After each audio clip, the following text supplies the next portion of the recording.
Ya, bagaimana kemudian sistem PPDB, sistem zonasi ini juga menuai polemik yang terjadi terus di masyarakat. Kita akan mengulasnya lebih dalam terkait dengan apa sebenarnya rekomendasi yang disarankan untuk bisa menjawab tantangan-tantangan yang ada dalam PPDB, sistem zonasi. Kita sudah terhubung dengan Wakil Ketua Komisi 10 DPR RI, yaitu Bapak Dede Yusuf atau Kang Dede Yusuf nih. Selamat sore, terima kasih sudah bergabung bersama kami di CNN Indonesia Newsroom. Terima kasih. Selamat sore Mbak Mevri. Selamat sore semua. Iya, Kang Dede Yusuf, kita langsung saja membahas ini yang jadi polemik, membuat para orang tua juga kepusingan, anak-anaknya juga ikut pusing ya, penyelenggaraan sistem zonasi pada PPDB yang kembali terjadi dan juga menuai polemik, termasuk salah satunya terjadi temuan manipulasi data.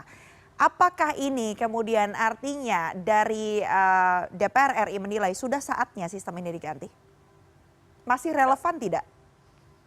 Iya. Jadi sebetulnya masalah ini sudah berlanjut, sudah berlangsung sejak 2 tahun yang lalu. Kita sering kali memberikan masukan kepada pihak Kementerian Pendidikan betapa sulitnya permasalahan PPDB ini atau banyak hal-hal yang terjadi manipulasi itu tadi. Nah, kita kembali dulu sejarahnya. Kenapa PPDB ini diadakan ini pada era mungkin periode sebelumnya Pak Muhadjir itu menginginkan agar tidak ada sekolah-sekolah favorit, sehingga semua sekolah itu sama posisinya. Dan warga yang berada di sekitar sekolah tersebut punya hak juga untuk masuk ke sekolah yang ada di sekitarnya.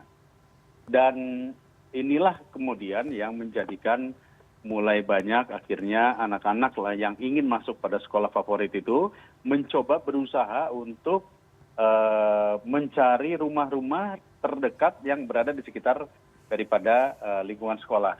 Namun pada kenyataannya semakin terjadi yang tadi dikatakan manipulasi data atau bahkan juga yang lebih parahnya lagi adalah banyak yang terjadi penjualan KK. Ya, jadi KK-nya dijual untuk bisa masuk segera ke dalam sekolah. Nah, ini mulai terjadi di mana-mana. Ditambah lagi ada kewenangan antara pemerintah kabupaten, provinsi, dan pusat terkait masalah soal jenjang pendidikan, TK, SD, SMP, lalu kemudian SMA itu berada di provinsi. Ada yang berada sekolah di perbatasan kecamatan dan berbeda kabupaten. Tapi dia tidak bisa masuk ke sekolah yang terdekat. Dia harus masuk ke sekolah yang ada di kabupaten yang kebetulan mungkin berjaraknya lebih jauh daripada yang ada di sekitarnya. Nah, hal inilah yang kemudian kami selalu meminta kepada Kemendikbud untuk meninjau ulang konsep PPDB dengan tidak meninggalkan kesempatan warga di sekitar sekolah juga mendapatkan haknya untuk bersekolah di sana. Komposisinya aja, jadi Mbak Mevri, komposisinya saat ini ada jalur prestasi, ada jalur afirmasi, dan ada jalur zonasi. Yang sering bermasalah adalah yang jalur zonasi.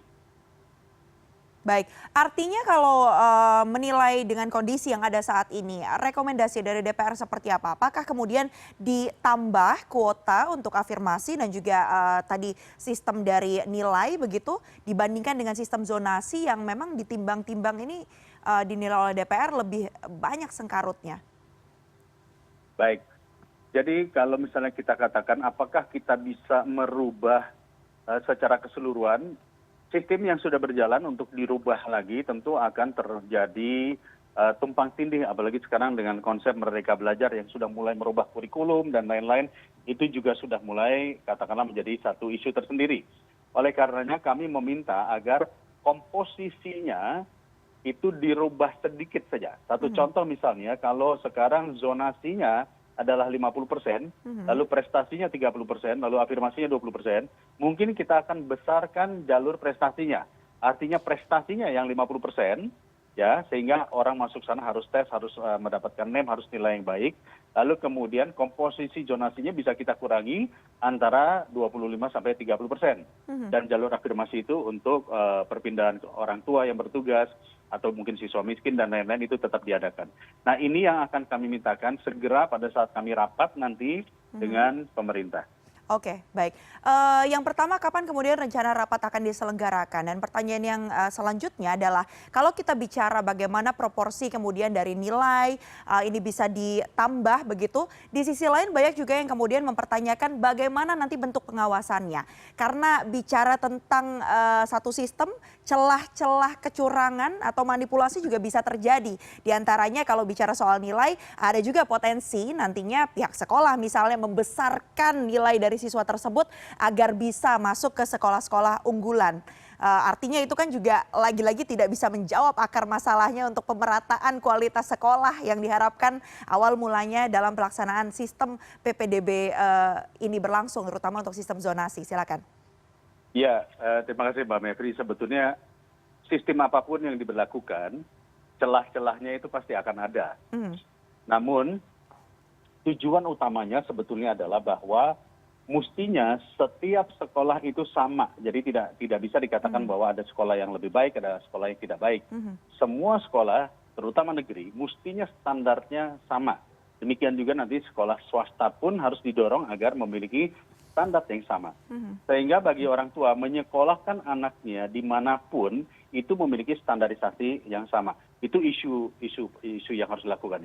Yang kedua, saya menghimbau agar semua kepala daerah melakukan hal yang sama seperti yang dilakukan Pak Bima Arya di Kota Bogor, yaitu melakukan pengecekan.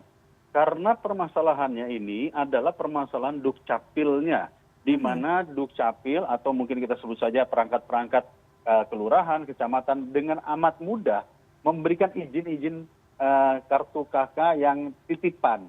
Nah, ini akan berdampak terjadi kecurangan yang secara masif, bukan hanya pada sektor anak sekolah saja, tetapi akhirnya orang tuanya terlibat, lalu sekolahnya juga terlibat, lalu kemudian tidak ada fungsi pengawasan, lurah, kecamatan, dan lain-lain, dan berdampak di kemudian hari kalau anak itu dikeluarkan dari sekolah karena ketahuan, anak ini akan mengalami trauma.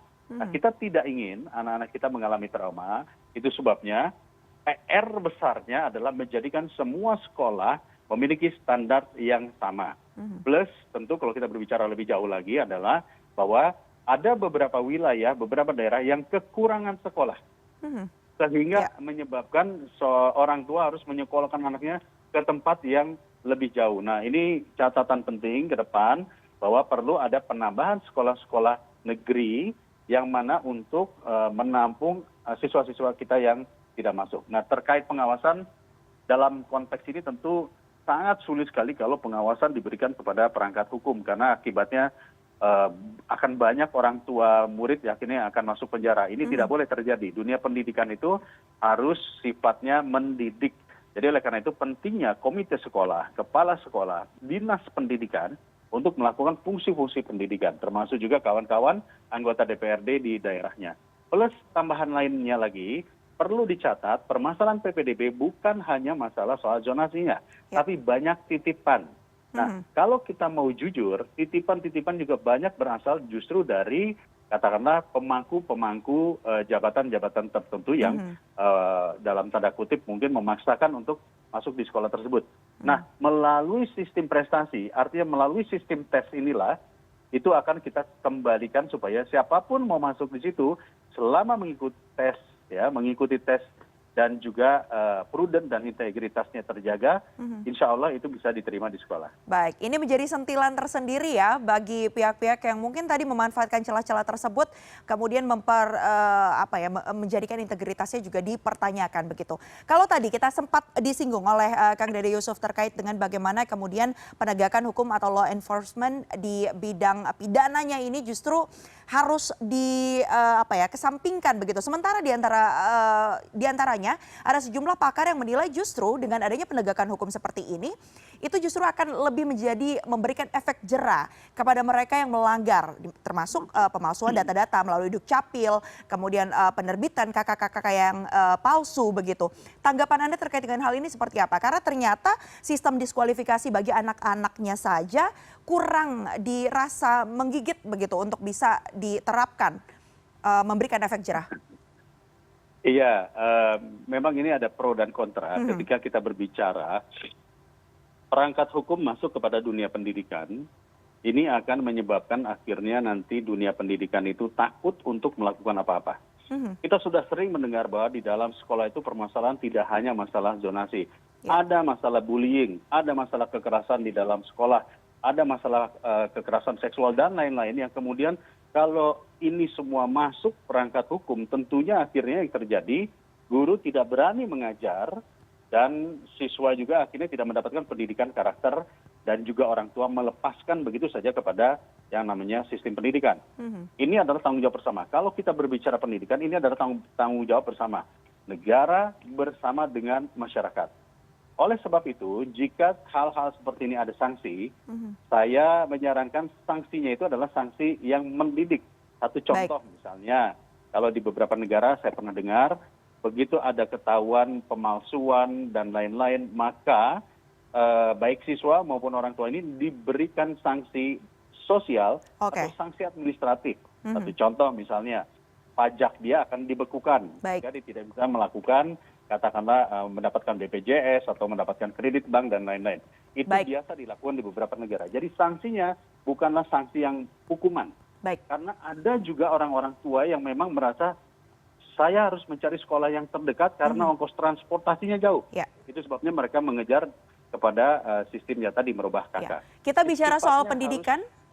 Pendidikan. Ya, kita bicara tentang pendidikan, ini merupakan hak ya bagi anak-anak bangsa, ada dalam undang-undang jelas tertuang di situ, dan juga nafas utama dari sistem adanya PPDB zonasi ini juga sebenarnya baik untuk pemerataan dari kualitas pendidikan, kualitas sekolah yang ada. Namun lagi-lagi seperti tadi dialog yang sudah berjalan, tiap-tiap celah ini bagaimana kemudian bisa benar-benar dikontrol dengan baik agar pelaksanaannya sesuai dengan tujuan yang ada, menghasilkan sistem pendidikan yang berintegritas hingga nantinya siswa-siswa yang dihasilkan juga memiliki integritas yang tinggi dan memiliki kemampuan belajar sesuai dengan seharusnya.